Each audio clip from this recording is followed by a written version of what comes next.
नमस्कार, मैं रवीश कुमार। आपका अंदाज़ा सही है कि क्या कहने जा रहा हूँ, लेकिन गुजारिश है कि जो भी कह रहा हूँ उसे धीरज के साथ सुनिएगा।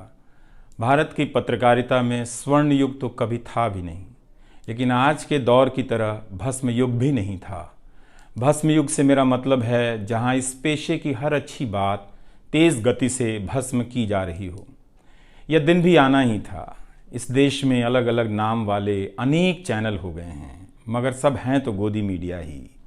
उसका परिवेश, उसका इकोसिस्टम, पत्रकारिता का और माहौल सब खत्म कर दिया गया है। मगर पत्रकारिता करने और कराने का दावा भी सब कर रहे हैं। खासकर वो भी कर रहे हैं जो उसी सत्ता का हिस्सा माने जाते हैं, उसी के रूप में देखे जाते हैं, जिसकी ताकत से हर दिन पत्रकारिता इस देश में कुचली जा रही है।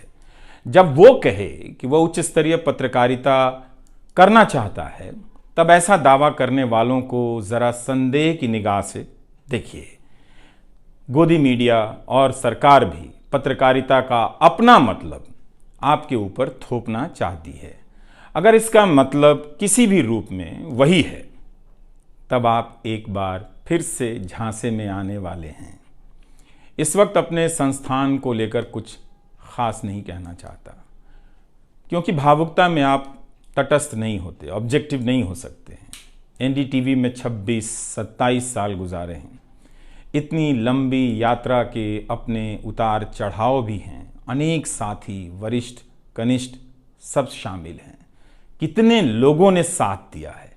इन अनुभवों के बारे में कभी भी वस्तुनिष्ठ तरीके से नहीं बोला जा सकता, और आज के दिन तो बिल्कुल नहीं, क्योंकि कई बार तथ्यों के साथ भावनाएं मिल जाती हैं और भावनाओं के तूफान में बहुत सारे तथ्य छूट जाते हैं। बेहतर है कि इसे संक्षिप्त ही रहने दिया जाए। जो आदरणीय शख्स हैं उन्हें मैं याद कर ही रहा हूँ। काफ़ी सारी शानदार यादें हैं एनडीटीवी में, अब दोस्तों के बीच सुनने सुनाने के काम आएंगी। आज के दिन किसी एक व्यक्ति का नाम लेना मुश्किल हो रहा है, तब जब आपके पेशेवर जीवन में अनेक लोगों का हाथ हो। कैसे एक का नाम ले सकते हैं? मैं जानता हूं कि पूर्व सहयोगी, मौजूदा सहयोगी सब मुझ में अपना हिस्सा देखते हैं, और वो सही भी है। मुझे सभी से कुछ ना कुछ मिला है। मैं सबका ही आभारी हूं। इसलिए एक का जिक्र कर बाकी को छोड़कर आप न्याय नहीं कर सकते, खासकर ऐसे दिन। वैसे भी इस वक्त तो हर चेहरा ही अच्छा नज़र आ रहा है, क्योंकि सबने मेरे अनुभवों को, मेरे जीवन को समृद्ध किया है। बेटी विदा होती है तो वो दूर तक पीछे मुड़कर मायके को देखती रहती है। मैं इसी स्थिति में हूँ। अभी मुड़कर देख लेने दीजिए, फिर कभी विस्तार से एनडीटीवी की बात करूँगा, लोगों के बारे में और एनडीटीवी के बारे में, डॉक्टर रॉय, राधिका रॉय के बारे में भी। मैं कई लोगों की प्रतिक्रियाएं पढ़ रहा था। बहुत सी बातें तो मुझे आज ही पता चली। हैरानी हुई कि हर किसी के पास एनडीटीवी का एक अलग ही किस्सा है। वाकई उन 27 वर्षों के बारे में ठहर कर और संभल कर बात करने की ज़रूरत है। एनडीटीवी ने एक चीज़ सिखाई कि टीवी में और टीवी का एक ही मतलब होता है, टीम। एंकरों के स्टार बनाए जाने के बाद यह धारणा टूट गई, मगर आज भी टीवी के बुनियाद में यही है कि जितनी अच्छी टीम होगी उतना अच्छा काम होगा। अभी इस बात को यहीं रहने देता हूँ, कभी किसी और वक्त के लिए, तब जब आप भावुक ना हों, तब जब मैं भावुक ना हूँ कि एनडीटीवी छूट रहा है। अगस्त 1996 में एनडीटीवी से औपचारिक रूप से जुड़ा था। अगस्त 1996 में ट्रांसलेटर के रूप में, अनुवादक के रूप में। लेकिन उसके पहले कई महीनों तक मैं यहाँ चिट्ठियाँ छांटता रहा। बोरे में चिट्ठियाँ आती थीं और मेरे पास रख दी जाती थीं। तब दर्शक पोस्ट बॉक्स में चिट्ठियाँ भेजा करते थे। देश भर से दर्शक अपने हाथों से अलग अलग कार्यक्रमों के एंकरों को लिखा करते थे। इन्हें पढ़ते हुए मैंने टीवी के कार्यक्रमों के आसपास दर्शकों को बनता देख रहा था। मेरा काम था उनकी बारीक नज़र से लिखी गई चिट्ठियों पर रिपोर्ट बनाना और एंकरों या कार्यक्रम के प्रोड्यूसर को सौंप देना। दिहाड़ी का काम था, उसी के हिसाब से मजदूरी मिलती थी, पैसे मिलते थे। मेरी ज़िंदगी में यह काम आज भी जारी है। आज भी आप मुझे सैकड़ों की संख्या में मैसेज लिखते हैं, हाथ से लिखी चिट्ठियां भी आती हैं, बहुत अच्छी लिखावट में। मैं ज़्यादातर मैसेज पढ़ता भी हूँ और सभी के नहीं तो बहुतों के जवाब देने की कोशिश करता हूँ। कई बार तो अपनी निराशा भी आपसे साझा कर देता हूँ। मैं आपके बीच आकर अपने मन का भाव नहीं छिपाता, क्योंकि मैं आपके बीच बताने के लिए आता हूँ। अगर खुद को ही छिपाने लगा तो वो पूरा बताना नहीं होता है। मुझे तो लगता है कि कई हजार दर्शकों के पास मेरे लिखे हुए जवाब होंगे। उंगलियों में दर्द रहने के कारण इन दिनों जवाब देना कम कर दिया है। तो एक तरह से जिन चिट्ठियों से एनडीटीवी में मेरी शुरुआत होती है, उनका आना जाना आज भी जारी है, आज तक जारी था। वो काम आगे भी जारी रहेगा, लेकिन इतने सारे सुझावों, जवाबों, अपेक्षाओं, शिकायतों और डांट के बीच सोना, जागना और जीना मुझे आपके हवाले करता चला गया। मैं खुद के पास तो रहा ही नहीं, आपके बीच गया तो घर ही नहीं लौटा। शायद अब कुछ वक्त मिलेगा खुद के साथ रहने का। आज की शाम एक ऐसी शाम है जहां चिड़िया को उसका घोंसला नज़र नहीं आ रहा, क्योंकि कोई और उसका घोंसला ले गया है, मगर उसके सामने थक जाने तक एक खुला आसमान ज़रूर नज़र आ रहा है। तो खैर, उसके बाद अनुवादक बना और कई पत्रकारों की रिपोर्ट का अंग्रेज़ी से हिंदी में अनुवाद करता रहा। इसके बाद मैं रिपोर्टर बन गया और फिर मेरी दैनिक रिपोर्ट की अलग यात्रा शुरू होती है। रवीश की रिपोर्ट से काफ़ी कुछ सीखने को मिला। तो इस तरह से ये एनडीटीवी में ही संभव हुआ कि एक चिट्ठी छांटने वाला इसके एक चैनल का ग्रुप एडिटर समूह संपादक बनता है और आज उसे छोड़ रहा है, इस्तीफा दे रहा है। बहुत बड़ी बड़ी शक्तियाँ पीछे खड़ी हैं इस एक पत्रकार के पीछे। तो स्वाभाविक है कि ये नौबत आनी थी, इसका अंदाज़ा मुझे पहले भी था, लेकिन जिस दिन आता है उस दिन अच्छा तो नहीं लगता है। लेकिन मैं आपसे यह भी कहना चाहता हूँ कि जब भी मेरे बारे में मूल्यांकन करें, इस बात की सहानुभूति मुझसे ना रखें कि मैं चिट्ठी छांटता था।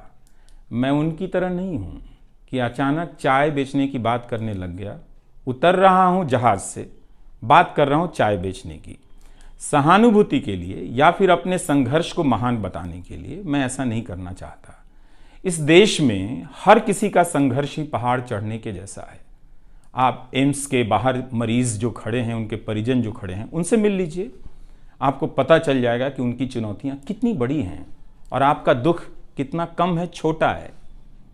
लेकिन आज के दिन मैं आप सभी के बीच दर्शकों की बात करना चाहता हूं। इस दौर में कुर्सी पर बैठे किरदारों को टूटते हुए देखा, सबने देखा। संस्थाओं को भस्म होते देखा, आपने देखा। नफरती तूफान में लोगों को भटकते देखा, मगर मैंने इसी दौर में एक नई संस्था भी बनते देखी है। वह संस्था है जनता की संस्था, दर्शकों की संस्था। दर्शक ही अपने आप में इंस्टीट्यूशन बन जाते हैं। आप दर्शकों की संख्या भले कम है, मगर आप दर्शकों ने मिलकर जर्जर किए जा रहे इस लोकतंत्र में जनता नाम की संस्था का पौधा सूखने से बचा लिया। एनडीटीवी में मुझे जब भी अवसर मिला, मैंने जान लगा दी। मैंने कभी उन अवसरों को अपने लिए नहीं देखा, बल्कि यही सोचा कि ये अवसर मुझे आप दर्शकों के लिए मिला है, इसलिए उन सभी अवसरों को आप दर्शकों की कहानियों से भरता चला गया और मैं आप दर्शकों का होता चला गया। आपका दावा मुझ पर बहुत बड़ा है, मैं जानता हूँ। आप मुझ पर बहुत दावा रखते हैं। मेरे आसपास आप दर्शकों की वजह से एक न्यूज़ रूम बन गया था, पब्लिक न्यूज़ रूम, जो दफ्तर के भीतर नहीं, आपके घरों में था, आपके दिमाग में था। दुनिया भर में फैले कितने दर्शकों ने आगे आकर मेरी मदद की है। आपने कभी मुझसे पैसे भी नहीं मांगे, कभी एहसान तक नहीं जताया। विदेशों में मेरे लिए वीडियो रिकॉर्ड किया, रिसर्च किया। मेरा हर कार्यक्रम किसी न किसी दर्शक के सहयोग का उदाहरण है। आप दर्शकों ने मेरी जानकारियों को दुरुस्त किया है, गलती की है तो डांटा भी है और काफ़ी कुछ उसमें जोड़ भी दिया है। कई सारे एक्सपर्ट, कई सारे छात्र, कई सारे प्रवासी भारतीय, स्थानीय भारतीय दर्शक बनने के साथ साथ मेरा साथ दे रहे थे और पत्रकार भी बन रहे थे और इस पेशे के एक छोटे से द्वीप को बचा रहे थे। इस प्रक्रिया को बिखरते देखना, दर्शकों के बनने की प्रक्रिया को बिखरते देखना और फिर से बनते देखना बहुत सुखद अनुभव रहा। आप दर्शकों में से कईयों ने मेरे लिए अलग अलग भाषाओं से अनुवाद तक कर दिया। संसाधनों की हमेशा मेरे पास कमी रही, मगर आप सभी ने मिलकर पूरी कर दी, सिर्फ इसलिए कि प्राइम टाइम में जो भी जाए ठीक से जाए। वो मेरा नहीं, आपका प्राइम टाइम था। कभी खराब शो कर दिया तो आपने अपनी निराशा बताने में कोई संकोच नहीं की। आप वाकई लाजवाब हैं। दर्शक ही मेरे नियमित संपादक हैं, निरंतर संपादक हैं आप दर्शक मेरे। मैं अक्सर कहता हूं कि एक पेड़ में कई बारिशों का पानी होता है। आपके जैसे दर्शकों के होने में ही किसी रवीश कुमार का होना है। आप हर मौसम में बरसात बनकर आ जाते हैं, सूखते पेड़ों को हरा करने आ जाते हैं। आज आपकी बदौलत यूट्यूब पर, ट्विटर पर कितने ही पत्रकार खड़े हो गए। आप उन सभी के पीछे खड़े हैं। आज कई वेबसाइट हैं जिन्हें आप सब्सक्रिप्शन के बहाने आर्थिक मदद देते हैं। जब लोकतंत्र में एक भी संस्था नजर नहीं आ रही थी, अदालतें कमजोर नजर आ रही थी, आ रही हैं, आप दर्शक नजर आ रहे थे। आज के दौर में आप ही पत्रकारिता के सबसे बड़े संस्थान हैं। पत्रकारिता अब संस्थानों में नहीं बची है, आप जैसे दर्शकों के बीच बची हुई है, जिनकी मदद से आज पत्रकार सवाल पूछ रहे हैं।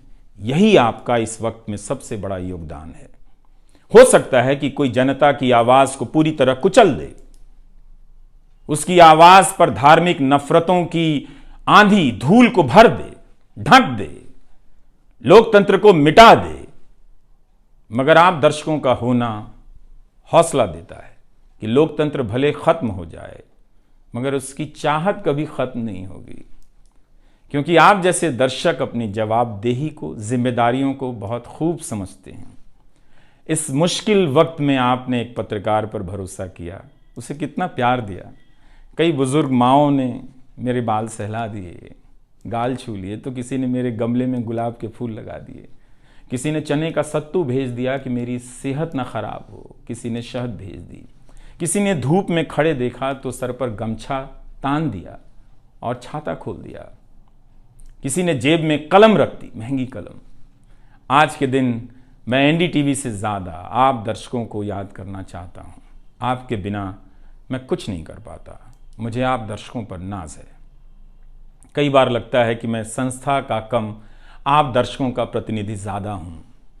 मुझे काम करने की आज़ादी मिली संस्था में, निर्बाध आज़ादी, और उस आज़ादी को मैंने हमेशा संभाल कर रखा, क्योंकि आपकी तेज नज़र मुझ पर थी।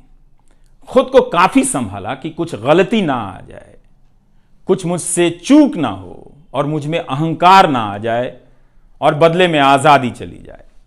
मेरे आगे दुनिया बदलती रही, मगर टेस्ट मैच के खिलाड़ी की तरह पिच पर टिका रहा। पर अब किसी ने मैच ही ख़त्म कर दिया है, उसे T20 में बदल दिया है। जनता को चवन्नी समझने वाले जगत सेठ हर देश में हैं, इस देश में भी हैं। अगर वो दावा करें कि आप तक सही सूचनाएं पहुंचाना चाहते हैं, तो इसका मतलब है कि डॉलर अपनी जेब में रखकर आपकी जेब में चवन्नी डालना चाहते हैं। पत्रकार एक खबर लिख दे तो जगत सेठ मुकदमा कर देते हैं और फिर सत्संग में आकर प्रवचन भी देते हैं कि वे पत्रकारिता का भला चाहते हैं। आप दर्शक इतना तो अपना भला समझते होंगे, इसलिए आज मैं अपने संस्थान से ज़्यादा आप दर्शकों को याद करना चाहता हूं। मुझे हमेशा लगता था कि हिंदी का पत्रकार छत क्यों नहीं छू पाता है। ऐसा क्यों है?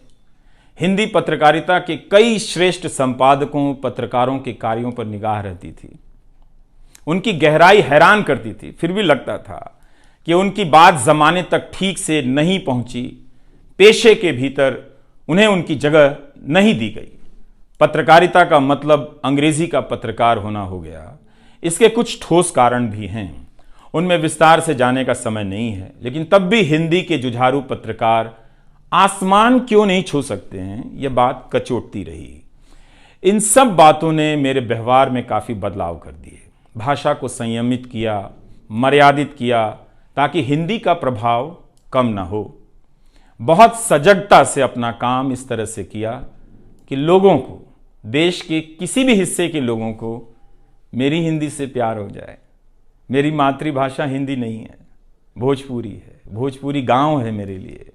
हिंदी मेरे लिए भाषा का वो शहर है, पहला शहर, जहां मैं गांव से शहर आया था, लेकिन मुझे भारत के हर राज्य के दर्शकों से प्यार मिला है। हिंदी प्रदेशों की कुंठित राजनीति ने हिंदी को हथियार बना दिया। इससे हुआ कुछ नहीं, हिंदी को लेकर कुंठाएं ही बढ़ती चली गईं, किसी का भला नहीं हुआ। मैं उन सभी गैर हिंदी भाषी पत्रकारों, सामाजिक कार्यकर्ताओं, विद्वानों का शुक्रिया अदा करना चाहता हूं, जिन्होंने मेरी हिंदी को समृद्ध किया, जिन्होंने मेरे लिखे हुए का अपनी भाषा में अनुवाद किया और अपनी भाषा में लिखी हुई जानकारियों का मेरे लिए अनुवाद कर दिया मुफ्त में। कई बार लगता था कि अलग अलग डिब्बे जुड़ते जा रहे हैं और रेल बनती जा रही है। उर्दू, मलयालम, तमिल, कन्नड़ा, पंजाबी, गुजराती, मारवाड़ी, बंगाली, मराठी भाषा के पत्रकारों ने कितना कुछ जोड़ा है। यह बात कहीं हिंदी बनाम अंग्रेजी की तरफ ना मुड़ जाए, इसलिए कहना जरूरी है कि अंग्रेजी भाषा में लिखने वाले विद्वानों और पत्रकारों ने मेरी खुलकर मदद की है, मेरे साथ बराबरी का व्यवहार किया। जो नहीं कर सके, ऐसे हैं, उनका क्या हिसाब करना, उनका क्या रोना, मगर जो बराबरी के साथ पेश आते रहे, उनका आभार व्यक्त करना चाहिए। उन सभी ने अपना श्रेष्ठ मुझसे साझा किया, किताबें दी, अवसर बताए, मेरे लेख का अनुवाद तक कर दिया, ज्यादा लोगों तक पहुंचा दिया। मेरे जीवन में इतिहास के मेरे शिक्षकों का बहुत योगदान है। मेरे शिक्षक मेरी जान है। मैं चाहता हूं कि आप मेरे जरिए मेरे पीछे खड़े अनगिनत लोगों के बारे में जानें, उन्हें भी देखें। और दोस्तों को कौन भूल सकता है, बहुत अच्छे अच्छे दोस्त मिले, कम मिले लेकिन मिले। आप जनता के बीच जाने के तमाम अवसर मेरे लिए बहुत खास हैं। तमाम आंदोलनों को कवर करने गया, आपके बीच जाते ही जो चीज़ खास नज़र आती थी वो है एक पत्रकार के प्रति आपका विश्वास, आपकी समझ। आप लोगों से मैं घिर जाता था। आपके भीतर कितना कुछ बहने लग जाता था, जिसे एक राज्य को सुनना चाहिए, जिसे सुनाने के लिए पत्रकार से अच्छा कोई जरिया नहीं। मुझे आपके बीच आकर हमेशा लगा कि आप सरकार को कैसे देखते हैं, और मैं उस नजर से सरकार को देखने लगा। इसी का भरोसा है कि आपकी सक्रियता में ही भारत का लोकतंत्र धड़कता है। शाहीन बाग और किसान आंदोलन की जिद में मुझे सूरज की रोशनी दिखाई देती है। आपको जनता बनते हुए देखा है। मेरा विश्वास गहरा होता चला है कि तंत्र भले खत्म हो जाए, लेकिन जनता के बीच जन बचा हुआ है। एक दिन यही जन आज से बेहतर तंत्र बना लेगा। आज कुछ लोगों को यकीन हो गया है कि सारा तंत्र उनके कब्जे में है। अब जन का कोई मोल नहीं। मीडिया को खत्म कर विपक्ष और जनता को खत्म किया जा चुका है। ऐसा सही भी है, मगर यही शाश्वत नहीं है। एक ना एक दिन जब लोग अपनी नफरतों से जर्जर हो जाएंगे, उनकी नफरतें उनके शरीर से दरकने लग जाएंगी, तब उन्हें किसी नई जमीन की तलाश होगी, किसी पत्रकार की याद आएगी। नफरत की गुलामी से बाहर आने का रास्ता आप ही बनाएंगे, आपको ही बनाना है। एनडीटीवी में मैंने लिखना, बोलना सीखा, दिखना सीखा, अच्छे कपड़े पहनना सीखा, टाई पहननी सीखी। बस केवल डांस नहीं आया, क्योंकि काम से वक्त ही नहीं मिला। आप सीख लीजिएगा। आज के दिन मैं अपनी महिला सहयोगियों को खास तौर से याद करना चाहता हूँ। काम के प्रति ईमानदारी, टिक कर काम करना और पेशे की नैतिकता की समझ मुझे अपनी महिला सहयोगियों से मिली है, और मैंने उनसे चुरा भी ली है। उनसे मेरी सामाजिक और नैतिक समझ बहुत बेहतर हुई। मेरी इस यात्रा में बहुत सी समझदार औरतें और लड़कियों के अनुभव शामिल हैं। मेरी जीवन साथी का भी, मेरी बेटियों का भी, मेरे सास ससुर ने बहुत साथ दिया ताकि मैं बाहर जाकर रिपोर्ट कर सकूं। मेरी माँ, मेरी भाभी, मेरे परिवार के सदस्यों ने भी ठठेरे की तरह सब ने पीट पीट कर पीतल से बर्तन बना दिया।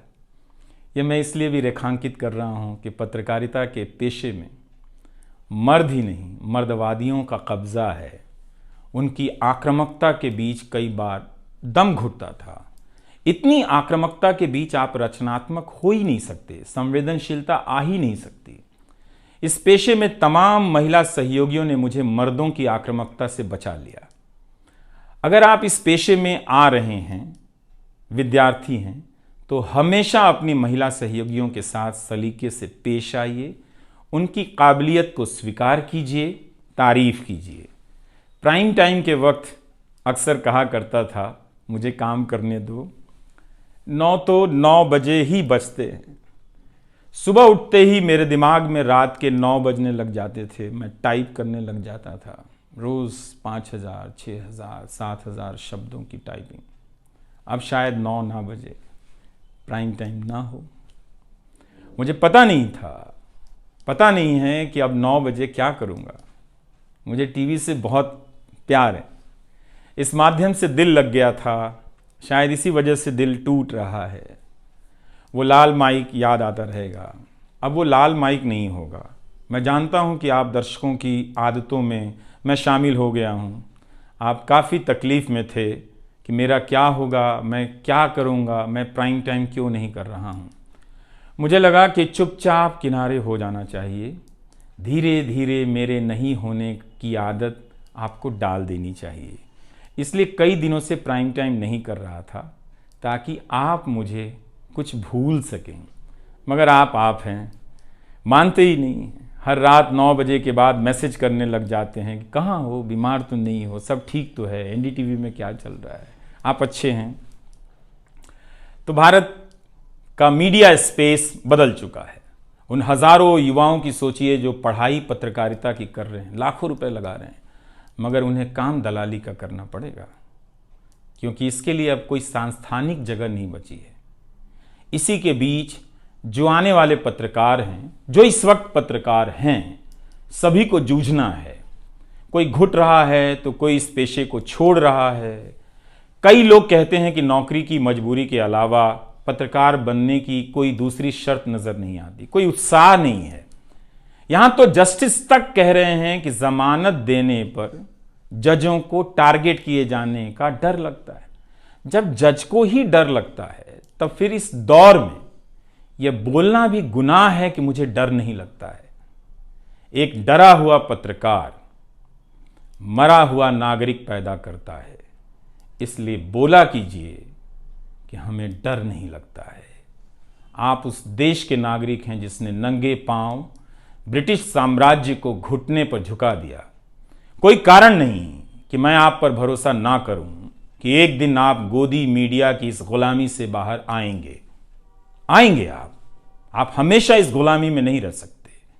इसकी गुलामी से आपको लड़ना ही पड़ेगा। यह सबकी लड़ाई है। इस लड़ाई के बिना आप दुनिया में सर उठाकर नहीं चल सकते। आपकी यही पहचान होगी कि आजाद देश के गोदी मीडिया के गुलाम हैं।